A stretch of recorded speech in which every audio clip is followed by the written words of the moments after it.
Pour pouvoir offrir des services publics de qualité en matière de santé, d'éducation, de protection de l'environnement et de sécurité, l'État demande que tous paient leur juste part d'impôts. Mais est-ce vraiment le cas? En fait, des sommes astronomiques échappent au trésor public, une situation dont nos gouvernements sont complices. Le dirigeant de cette multinationale canadienne vient de déclarer les revenus de sa société. Les finances de MNC se portent bien. La compagnie paiera donc des impôts. Or, grâce à une multitude de stratagèmes comptables imaginés par des fiscalistes créatifs, l'entreprise est en mesure de camoufler une partie de ses profits et de réduire sa facture d'impôts. Est-ce un tour de magie? En fait, c'est une illusion. MNC a fait transiter ses capitaux par des paradis fiscaux où elle a établi des filiales. Grâce à leur taux d'imposition insignifiant, à l'absence de réglementation et au secret bancaire, ces États offrent des possibilités très alléchantes pour les compagnies. Le Canada a conclu des conventions fiscales avec quelques-uns de ces États qui évitent aux entreprises qui s'y sont établies de payer des impôts là-bas et ici. Voilà qui permet à MNC de déclarer en toute impunité une bonne partie de ses profits dans ces oasis fiscales. Tout ça semble très compliqué? Ça ne l'est pas.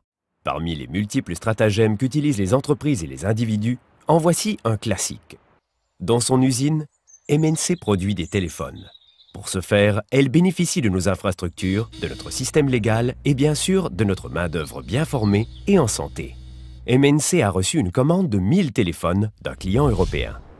Elle les vend 1 $ chacun à sa filiale MNC Caraïbes, en réalité un petit bureau dans une petite île. MNC Caraïbes revend le produit au client européen à son juste prix, disons 25 $ chacun. Pas un seul téléphone n'a transité par les Caraïbes. MNC Caraïbes a néanmoins fait des profits de 24 000 $. La filiale de la société canadienne devra bien sûr payer des impôts. Combien? 240 $, puisque dans cette île, ils sont établis à 1% des profits. MNC Caraïbes pourra donc verser 23 760 $ à Multinational Canada. MNC n'aura pas à payer d'impôts ici, puisque la somme a déjà été imposée dans les îles des Caraïbes. Un traité signé par notre gouvernement avec ce pays empêche la double imposition. MNC pourra donc redistribuer cette somme libre d'impôts à ses actionnaires. Les actionnaires de la multinationale, désormais plus riches, pourront à leur tour confier cet argent à d'autres sociétés offshore qui se chargeront de le faire fructifier sans que le gouvernement ait son mot à dire. Voilà qui explique pourquoi dans le palmarès des investissements canadiens à l'étranger, les paradis fiscaux occupent 5 des 8 premières places. En 2011, 53,4 milliards d'investissements canadiens directs ont eu lieu à la Barbade, un pays avec lequel le Canada possède une entente d'amnistie fiscale. Or, en 2010, la valeur des échanges de marchandises entre les deux pays ne représentait que 50,4 millions de $.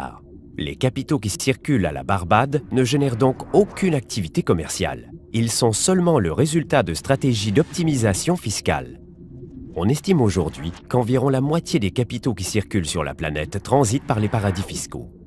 Tout le monde doit payer sa juste part d'impôts. Il est grand temps de cesser de faire l'autruche.